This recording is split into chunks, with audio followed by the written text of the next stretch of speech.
Ozone एक नीला पीला मिलता हुआ पेल ब्लू कह सकते हैं उसको, एक पदार्थ है जो पृथ्वी के स्ट्रेटोस्फेयर जो 23 से 25 किलोमीटर ऊपर पृथ्वी के ऊपर एक शील्ड होती है, एक लेयर है, एक ब्लैंकेट है। फरमान एट अल जो एक साइंटिस्ट थे उन्होंने ये डिस्कवर किया कि ओजोन अंटार्कटिक रीजन में डिप्लीट हो रही है और पूरे विश्व में ये पृथ्वी के ऊपर जो ब्लैंकेट है वो कम हो रही था। इससे क्या हो रहा था कि ये ओजोन शील्ड अल्ट्रावायलेट से बचाती थी।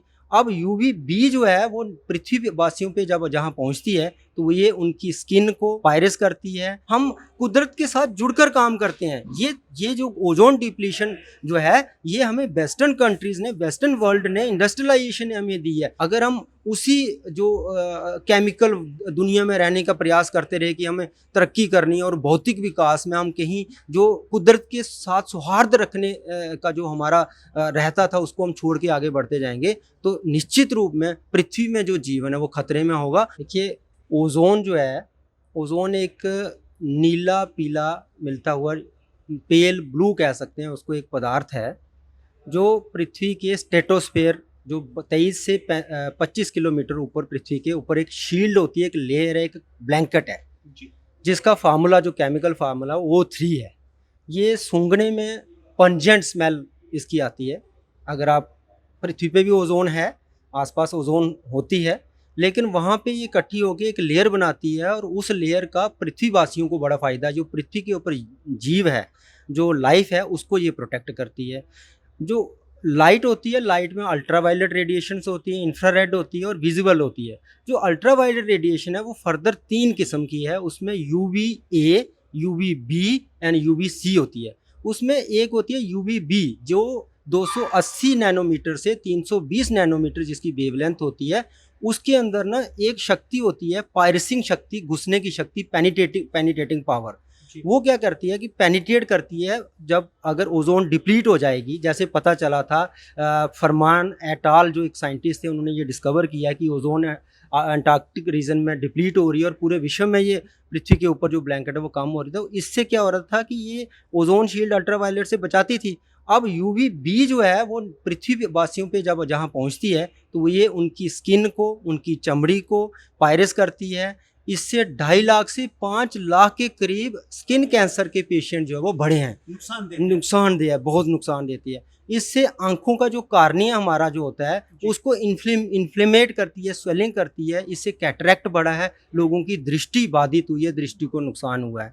इससे जो यंग वंस होते हैं, नए नए जन्म लेने वाले बच्चे, चाहे वो एनिमल्स के हैं, ह्यूमंस के हैं, प्लांट्स के जो प्लांटलेट्स जो नई सीडलिंग्स होती हैं या सीड्स हैं, उनको ये बहुत हानि पहुंचाती है, उनकी लाइफ के लिए बहुत थ्रेट होती है। डॉक्टर साहब, बात कर रहे हैं हम 16 सितंबर को international day for preservation of ozone layer बनाया जाता है। ग्लोबल वार्मिंग और ओजोन डिप्लीकेशन क्या होता है? देखिए ग्लोबल वार्मिंग में क्योंकि हमारी पृथ्वी पहले बहुत ठंडी थी, आज पृथ्वी का तापमान लगभग 16 डिग्री के आसपास है। ग्लोबल वार्मिंग 16 डिग्री के आसपास पृथ्वी है तो तभी जीवन है। एवरेज टेम्परेचर, हालांकि ग्लोबल वार्मिंग हो रही है, टेम्परेचर बढ़ रहा है। कुछ गैसेस ऐसी हैं जैसे कार्बन डाइऑक्साइड जो है, और उसके साथ और ऐसी गैसेस हैं जिनके पास एक कैपेसिटी होती है, अगर उनकी नंबर बढ़ जाता है, हालांकि उनका नॉर्मल नंबर जो है 0.03% होना चाहिए कार्बन डाइऑक्साइड का, लेकिन जहाँ जहाँ कार्बन डाइऑक्साइड बढ़ रही है उसकी एक ताकत है कि वो अपने से कई गुना ज़्यादा हीट को अपने साथ संभाल कर रखती है, हीट को गेन कर लेती है और ऑब्जर्व करती है, जिसकी वजह से क्या होगा कि गर्मी बढ़ेगी। अब ये एक विषय है। अब कार्बन डाइऑक्साइड बढ़ जाएगी अगर पृथ्वी पे, और कार्बन डाइऑक्साइड कैसे बढ़ेगी? जब फोटोसिंथेसिस नहीं, ओजोन डिप्लीट होगी तो यूवी रेज नीचे आएंगी, यूवीबी रेज नीचे आएंगी। जब यूवीबी रेज नीचे आएंगी तो फोटोसिंथेसिस कम हो जाएगी। फोटोसिंथेसिस को ये इफेक्ट करती है, प्लांट्स के लीव्स को इफेक्ट करती है। जब फोटोसिंथेसिस रिड्यूस होगी, इवन के सी वाटर में जितने भी फाइटोप्लैंक्टॉन्स हैं, वहाँ वन्य जीवन जो है वो उसको नुकसान पहुंचाती है। तो क्या होगा कि कार्बन डाइऑक्साइड की कंसंट्रेशन एटमॉस्फेयर के ऊपर बढ़ेगी। जब बढ़ेगी तो कुदरती तौर पर ये इसका संबंध इस तरीके से है कि कार्बन डाइऑक्साइड बढ़ा तो ग्लोबल वार्मिंग भी बढ़ेगी। तो ये इसका संबंध है ओजोन डिप्लीशन के साथ और ग्लोबल वार्मिंग के साथ। Sir, OSD and harmful effects of ozone. हाँ, ODS जो होते हैं वो होते हैं ओजोन डिप्लीटिंग सब्सटेंसेस। ऐसे कौन से तत्व हैं, ऐसे कौन से केमिकल हैं, घटक हैं जो ओजोन को डिप्लीट करते हैं? जैसे मैं आपको बता दूं कि क्लोरोफ्लोरोकार्बन्स, ठीक है। क्लोरोफ्लोरोकार्बन जैसे क्लोरीन है, ब्रोमीन है, आयोडीन है, ये उसमें आ गया। उसके बाद है CCl4, कार्बन टेट्राक्लोराइड्स है। और इसके साथ और भी बड़े सारे ऑक्साइड्स ऑफ नाइट्रोजन हैं, और इस तरीके से बड़े सारे ओजोन डिप्लीटिंग सब्सटेंसेस हैं जिनका मैं नंबर गिनने लगूंगा तो काफ़ी संख्या है, लेकिन सबसे ज़्यादा जिनकी संख्या मैंने उनकी आपको बताई है। ये सब्सटेंसेस जब हम यूज़ करते हैं किसी भी फॉर्म में, किसी और केमिकल्स के साथ, जैसे अब जेट प्रोपेलेंट्स हैं, हम शेविंग जो क्रीम यूज़ करते हैं, या शेविंग वो जो प्रेशर वाली एरोसोल वाली एरोसोल जो होता है वो फोम वाली, उसमें भी ये होता है। या फिर हम जो मॉस्किटो रेपेलेंट्स यूज़ करते हैं वो प्रेशर वाले, या फिर जेट प्रोपेलेंट्स है, एरोप्लेन है, गाड़ियों का इस्तेमाल हो रहा है, रेफ्रिजरेटर है, जितनी भी कूलेंट्स हैं जिन्हें कूल करने वाली, उनमें ये सब में ये गैसेस पड़ी होती हैं। और ये सारी गैसेस जो है जब उसमें मिलती हैं तो ये एटमॉस्फेयर में कहीं ना कहीं इकट्ठी होकर ऊपर जाके वहाँ जाकर ओजोन जो स्ट्रेटोस्फेयर में पहुँच जाती हैं। वहाँ जाकर जो O3 है ओजोन, उसको ये डैमेज करती हैं, उसके साथ ये रिएक्ट करती हैं। जब रिएक्ट करेंगी तो O3 को तोड़ देंगी। O3 को जब तोड़ेंगी तो क्या बन जाएगा, O2 और एक नेसेंट ऑक्सीजन, एक अकेला ऑक्सीजन एटम बन जाएगा।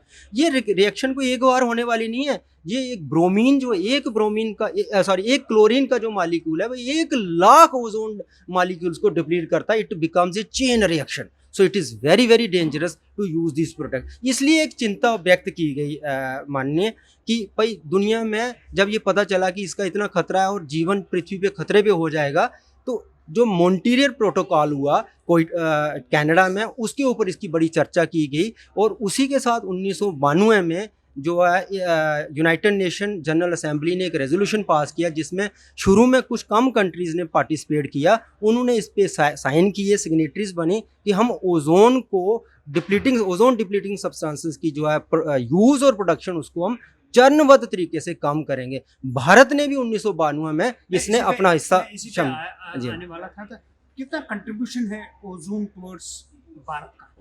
देखिए भारत में देखिए हम विश्वास करते हैं वसुधैव कुटुंबकम के ऊपर। हम चाहते हैं सुधार। अगर भारत में शांति है तो पूरे विश्व में शांति होगी।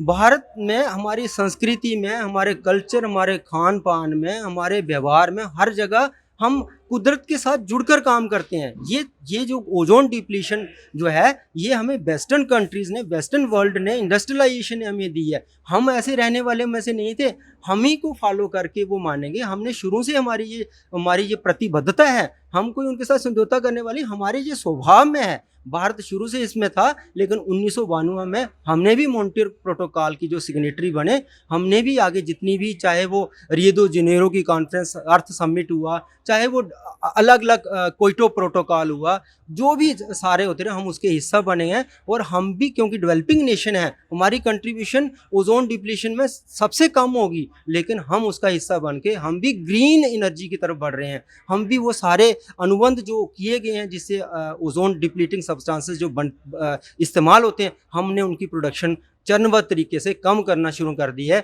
जैसे कि अभी आप देखेंगे जितनी भी डीजल वाली व्हीकल्स थे, जो 2000 सीसी तक, उनकी प्रोडक्शन लगभग भारत में ना के बराबर है। अब ज़्यादातर पेट्रोल गाड़ियां ही आ रही हैं और वो कम एमिशन करती।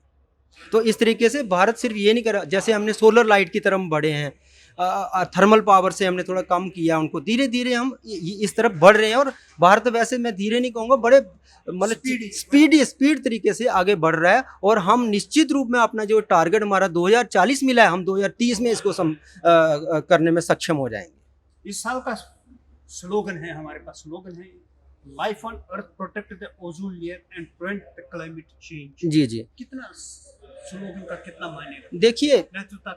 देखिए अगर हम ओजोन को नहीं बचा पाते ना, हालांकि जब से ये प्रयास हुए हैं 1992 से या 1987 से हम कह दें, तब से ओजोन ग्रो की है।